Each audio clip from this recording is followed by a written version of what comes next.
Slovenia has been hiding in plain sight between Italy and Austria. And after spending 4 days traveling through Slovenia, I've discovered a little bit about Slovenia that I want to share with you.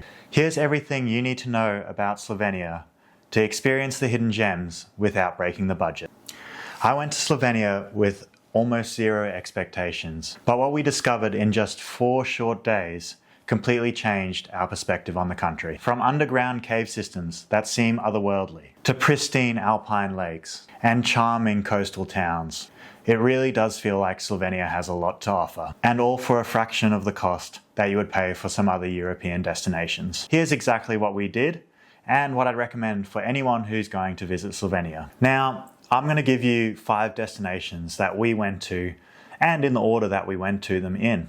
And I think this is a pretty good way to get an understanding for some of what Slovenia has to offer. And it's also our real experiences. So the information I'll be giving you is what I've actually experienced myself. Destination 1 is Lake Bled. And this is probably the most popular spot in Slovenia and what most people have heard about before. It's been referenced in lots of different movies and also TV shows. Specifically, the one that comes to mind is the Grand Tour. And it really is a bit outrageous. There's a church in the middle of the lake, there's a castle on the hill, and there's mountains in the background. And it also freezes over winter.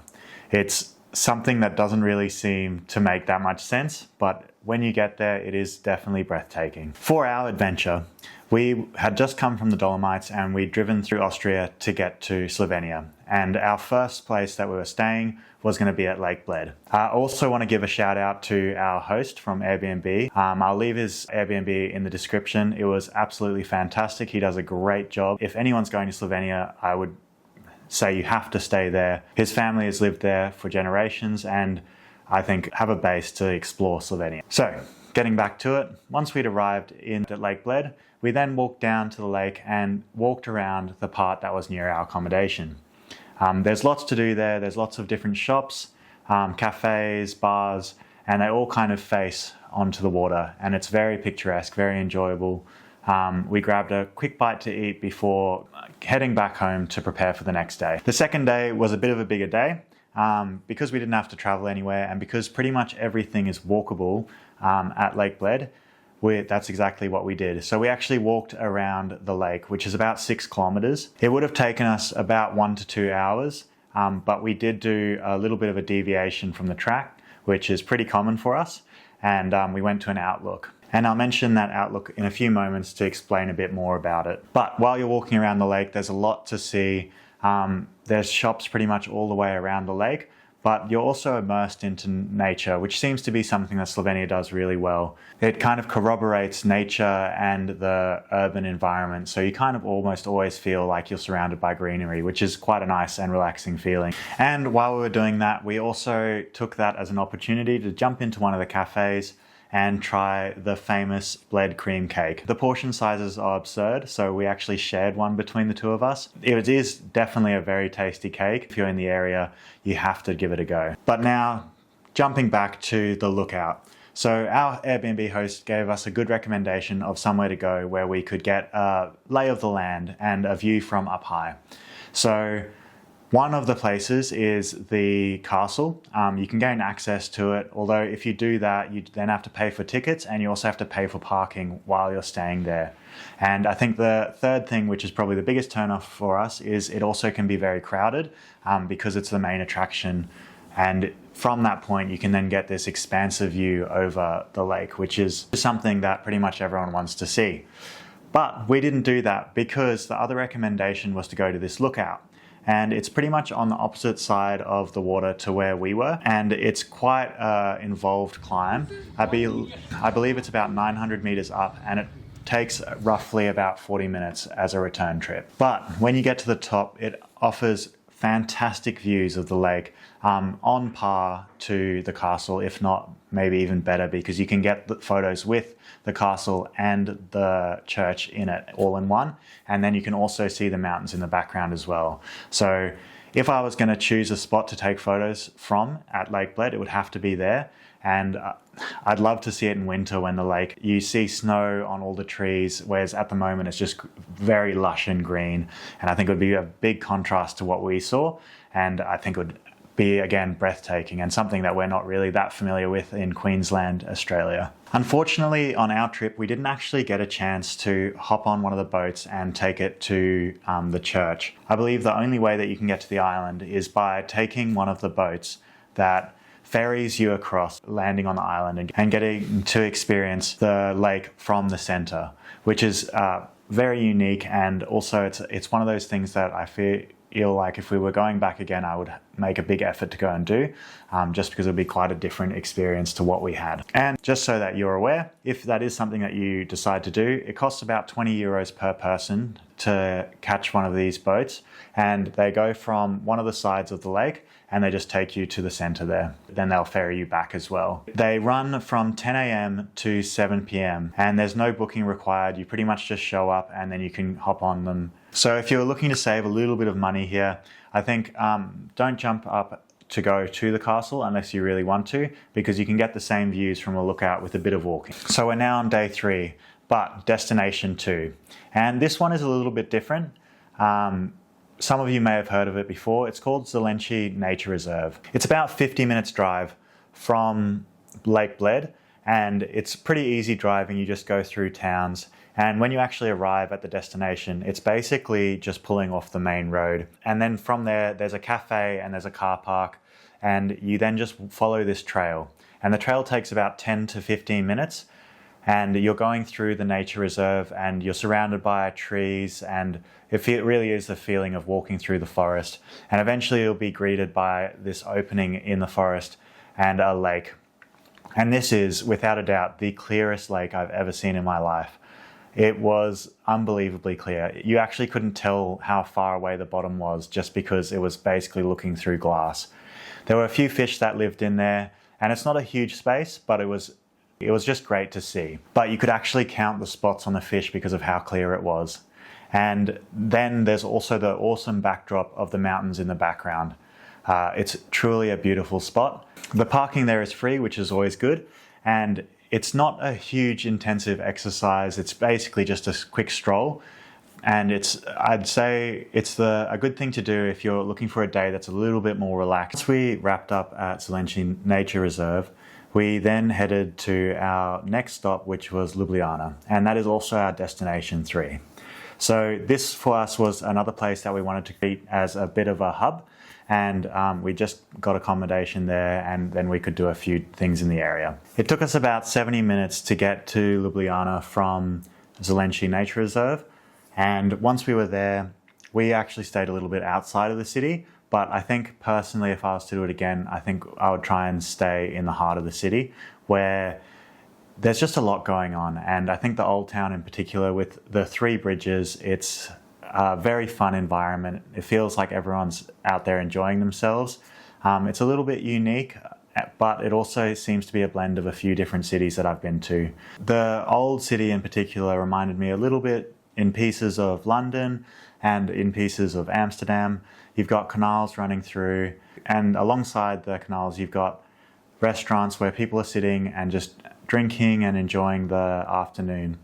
It's a very easy place to just wander the streets and experience what the city has to offer. So that's what we did for our 3rd day. The food is a little bit different to what we'd experienced in Italy, and a lot more meat-based, which was honestly a bit of a good change because we've obviously had a lot of pasta and pizza, and having something that was a bit more substantial was definitely enjoyable. I think if I was to go back there again, something that I would try and do is do a walking tour, because it feels like there is so much to the city, but you don't ever really find out those things unless you have someone tell you about them. So I think that would be on my list of things to do next time. So once we'd wrapped up the night there, we woke up the next morning and we're now in day 4.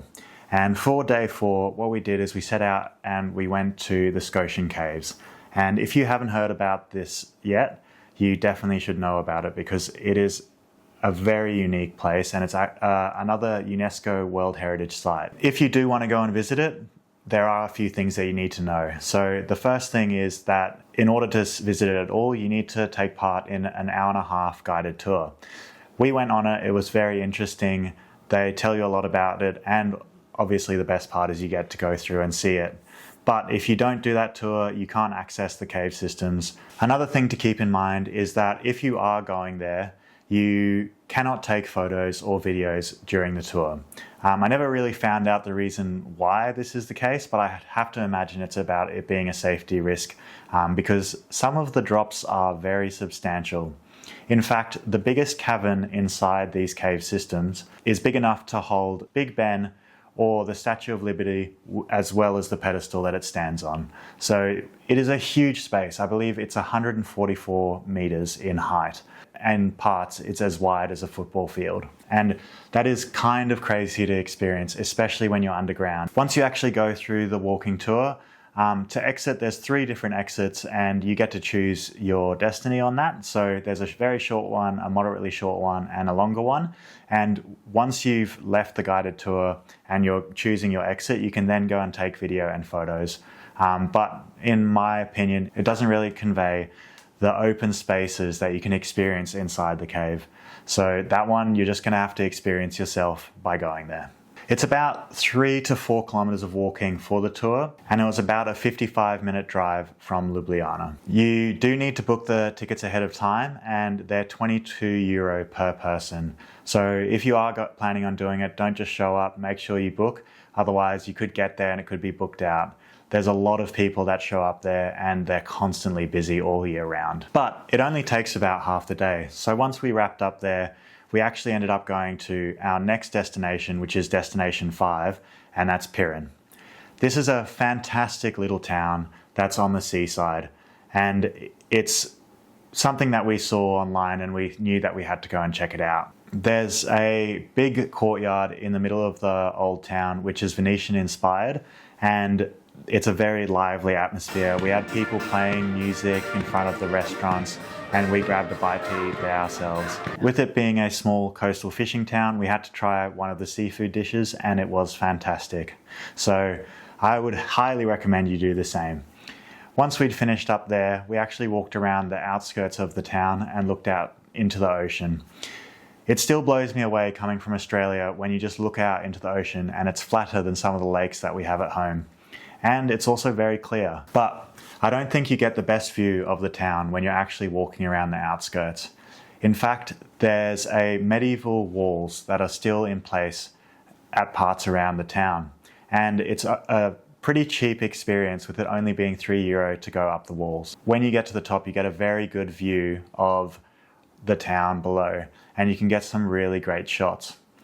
I think the only thing that we would have maybe done differently is we'd try and time it on a day where the sun was out, because for us it was a little bit cloudy and I don't think we really got the bluest waters that you usually see at that location or that strong contrast with the orange roofs.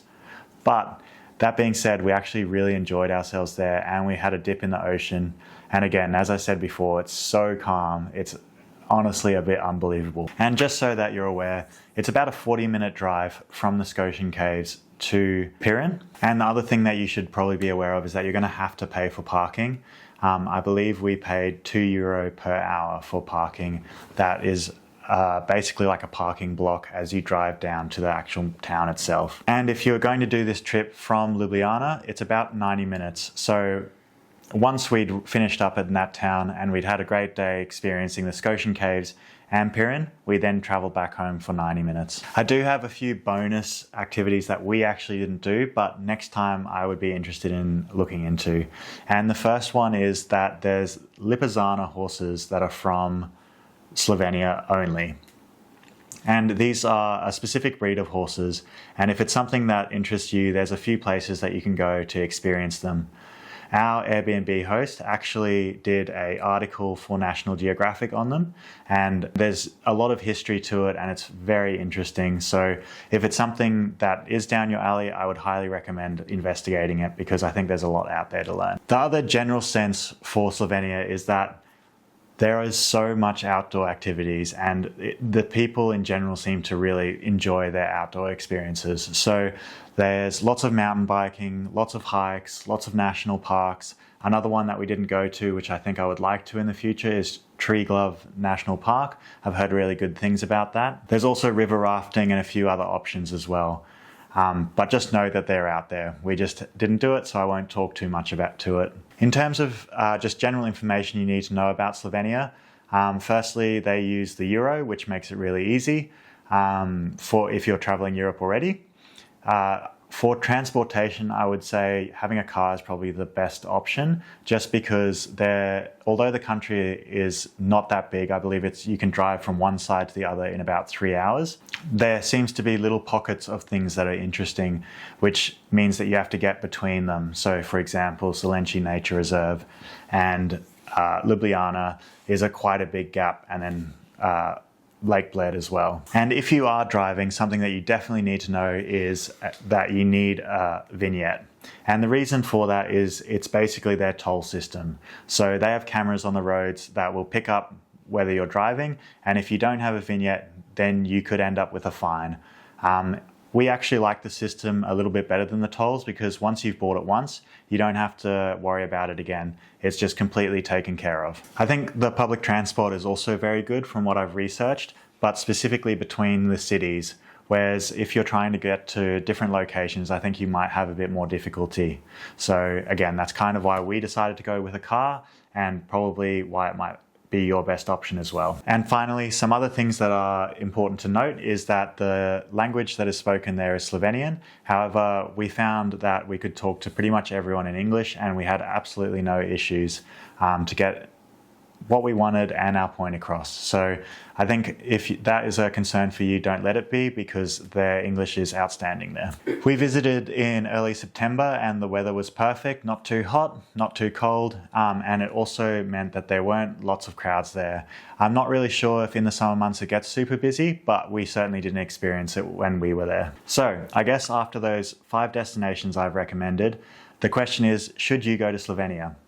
And I think the answer is yes, absolutely. If you enjoy nature without the crowds, if you're on a bit of a tighter budget and you don't want to spend lots of money like you can in the Dolomites, for example, and also that if you want to go somewhere where you don't have to do too much driving to experience a lot of differences, where you can get alpine lakes, Mediterranean coastlines, and underground caves. Our honest opinion is that Slovenia seems like one of Europe's best kept secrets. But I don't think that's going to be the case for long, because I'm seeing a lot more people post online about it recently, and I imagine it'll get busier and busier. So if this is something that you're already planning on doing, or if it's something that's piqued your interest, I suggest doing it sooner rather than later, because I think this will be another place that ends up with huge crowds, because it definitely deserves it. If this guide helped you plan your next trip to Slovenia, or maybe even gave you an idea to go there in the first place, please like and subscribe, because I'll be posting more content on European destinations and also other travel destinations around the world. Next week specifically, we're going to be looking at Croatia, which is where we're based now, and that's definitely going to be a good one to tune into, because there's so much going on here and I'm sure you want to know about it. So tune in for the next one, and I'll see you then. Catch you later.